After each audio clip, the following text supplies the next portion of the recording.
ದೇವರ ಪರಿಶುದ್ಧ ನಾಮಕ್ಕೆ ಸ್ತೋತ್ರವಾಗಲಿ.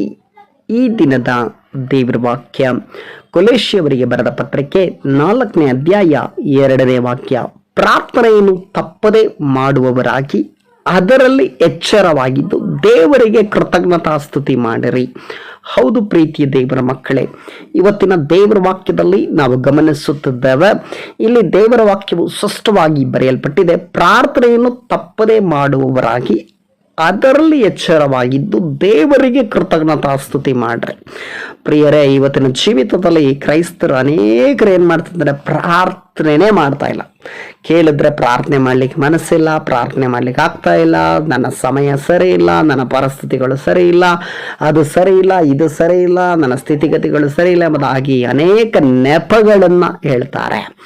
ಆದರೆ ದೇವರು ಹೇಳ್ತಾ ಇದ್ದಾರೆ, ದೇವರ ಆತ್ಮನ ಹೇಳ್ತಾ ಇದ್ದಾನೆ, ಪ್ರಾರ್ಥನೆಯನ್ನು ತಪ್ಪದೇ ಮಾಡ್ಬೇಕು. ಯಾವ ರೀತಿ ಬೆಳಗ್ಗೆ ತಿಂಡಿ ತಪ್ಪದೆ ತಿಂತೀರಾ, ಮಧ್ಯಾಹ್ನ ಊಟ ತಪ್ಪದೆ ಮಾಡ್ತೀರಾ, ರಾತ್ರಿ ಊಟ ತಪ್ಪದೆ ಮಾಡ್ತೀರಾ, ಅದೇ ರೀತಿಯಲ್ಲಿ ಪ್ರಾರ್ಥನೆಯನ್ನು ತಪ್ಪದೆ ಮಾಡಬೇಕಂತ. ಯಾಕಂದ್ರೆ ದೇವರ ಮಕ್ಕಳಿಗೆ ಪ್ರಾರ್ಥನೆ ಎನ್ನುವಂಥದ್ದು ಉಸಿರಾಗಿರಬೇಕು, ಪ್ರಾರ್ಥನೆ ಎನ್ನುವಂಥದ್ದು ಜೀವವಾಗಿರಬೇಕು. ಪ್ರಾರ್ಥನೆ ಇಲ್ಲದ ಮನುಷ್ಯನು ಆತನ ಸತ್ತಂತೆ ಸಮಾನನು. ಯಾಕೆಂದ್ರೆ ಸತ್ತ ಏನ ಯಾವತ್ತೂ ಪ್ರಾರ್ಥನೆ ಮಾಡೋದಿಲ್ಲ, ಸತ್ತ ಏನ ಯಾವತ್ತೂ ಪ್ರಾರ್ಥಿಸೋದಿಲ್ಲ. ಆದ್ರಿಂದ ಪ್ರೀತಿಯ ದೇವರ ಮಕ್ಕಳೇ, ನಾವು ಏನ್ ಮಾಡ್ಬೇಕಂತೆ, ಪ್ರಾರ್ಥನೆಯನ್ನ ತಪ್ಪದೆ ಮಾಡುವವರಾಗಿ ಅದರಲ್ಲೂ ಎಚ್ಚರವಾಗಿರ್ಬೇಕು. ಪ್ರಾರ್ಥನೆ ಮಾಡೋದ್ರಲ್ಲಿ ನಾವು ಎಚ್ಚರವಾಗಿರಬೇಕು. ಅನೇಕರ ಪ್ರಾರ್ಥನೆ ಮಾಡೋ ವಿಷಯದಲ್ಲಿ ಇವತ್ತು ನಿದ್ರೆ ಮಾಡ್ತಾ ಇದ್ದಾರೆ, ಆತ್ಮಿಕವಾಗಿ ನಿದ್ದೆ ಹೋಗಿದ್ದಾರೆ, ಆತ್ಮಿಕವಾಗಿ ಕೆಳಗಡೆ ಬಿದ್ದು ಹೋಗಿದ್ದಾರೆ. ಅನೇಕರು ಇವತ್ತು ಪಾಪದಲ್ಲಿ ಬಿದ್ದಿದ್ದಾರೆ, ಅನೇಕರು ಇವತ್ತು ಶಾಪದಲ್ಲಿ ಬಿದ್ದಿದ್ದಾರೆ, ಅನೇಕರು ಇವತ್ತು ರೋಗದಲ್ಲಿ ಬಿದ್ದಿದ್ದಾರೆ, ಅನೇಕರು ಇವತ್ತು ಅನೇಕ ವಿಷಯದಲ್ಲಿ ಬಿದ್ದಿದ್ದಾರೆ. ಯಾಕೆ ಅಂದ್ರೆ ಪ್ರಾರ್ಥನೆ ತಪ್ಪಿ ಹೋಗಿದೆ. ನಿಮ್ಮ ಜೀವಿತದಲ್ಲಿ ಪ್ರಾರ್ಥನೆ ಇಲ್ಲದೆ ಇರೋದರಿಂದ ನಿಮಗೆ ಅನೇಕ ವಿಷಯಗಳನ್ನು ಸಂಭವಿಸ್ತಾ ಇದೆ. ಅಯ್ಯೋ, ನನ್ನನ್ನು ಯಾರು ಪ್ರೀತಿಸುವವರಿಲ್ಲ, ನನ್ನ ಬಗ್ಗೆ ಯಾರು ಕಾಳಜಿ ಮಾಡುವವರಿಲ್ಲ, ನನ್ನ ಜೊತೆ ಯಾರು ಇಲ್ಲ ಎಂಬುದಾಗಿ ಕೊರಗುತ್ತಾ ಇದೆಯಾ? ಪ್ರಾರ್ಥನೆ ಮಾಡು, ದೇವರು ಎಲ್ಲವನ್ನ ನೀನು ಒದಗಿಸ್ತಾನೆ.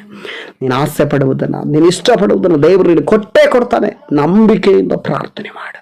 ನಿನಗಿರುವ ವೇದನೆಗಳನ್ನು, ನಿನಗಿರುವ ದುಃಖಗಳನ್ನು, ನಿನಗಿರುವ ಕಷ್ಟಗಳನ್ನು, ನಿಮಗಿರುವ ಎಲ್ಲ ರೋಗಗಳನ್ನು, ಎಲ್ಲ ವಿಧವಾದ ಹೋರಾಟಗಳನ್ನು, ಈ ಲೋಕದಲ್ಲಿರುವ ಅವಮಾನಗಳನ್ನು, ನಿಂದೆಗಳನ್ನು, ಎಲ್ಲ ವಿಧವಾದ ಕಾರ್ಯಗಳನ್ನು ಮಾರ್ಪಡಿಸುವ ಶಕ್ತಿ ಪ್ರಾರ್ಥನೆಗಿದೆ.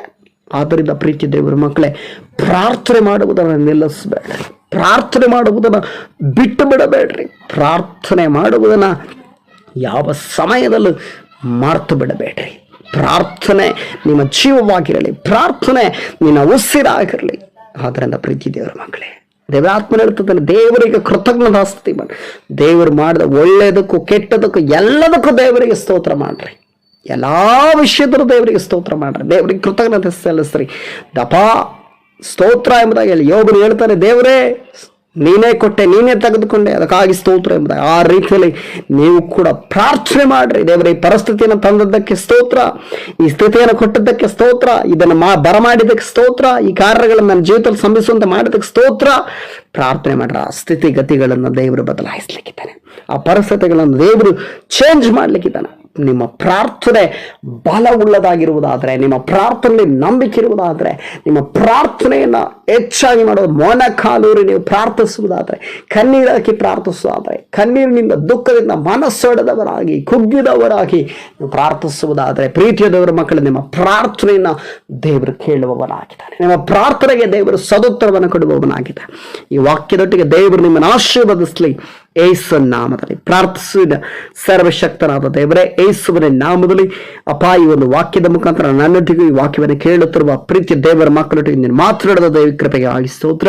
ಪ್ರಾರ್ಥನೆಯನ್ನು ತಪ್ಪದೆ ಮಾಡುವವರಾಗಿರ್ರಿ, ಅದರಲ್ಲಿ ಎಚ್ಚರವಾಗಿದ್ದು ದೇವರಿಗೆ ಕೃತಜ್ಞತಾಸ್ತುತಿ ಮಾಡ್ರಿ ಎಂಬ ವಾಕ್ಯಗಳ ಮುಖಾಂತರ ನನ್ನೊಟ್ಟಿಗೂ ಈ ವಾಕ್ಯ ಕೇಳುತ್ತಿರುವ ಪ್ರೀತಿಯ ದೇವರ ಮಕ್ಕಳೊಟ್ಟಿಗೆ ನೀನು ಮಾತನಾಡಿದ ದೈವಿಕ ಕೃಪೆಗಾಗಿ ನಿನಗೆ ಸ್ತೋತ್ರ ಮಹಿಮೆಯನ್ನು ಸಲ್ಲಿಸುತ್ತಾ ಯೇಸುವಿನ ನಾಮದಲ್ಲಿ ಪ್ರಾರ್ಥಿಸ್ತಾನೆ ತಂದೆಯಾದ ದೇವರೇ. Amen, amen, amen. ದೇವರು ನಿಮ್ಮನ್ನ ಆಶೀರ್ವದಿಸಲಿ.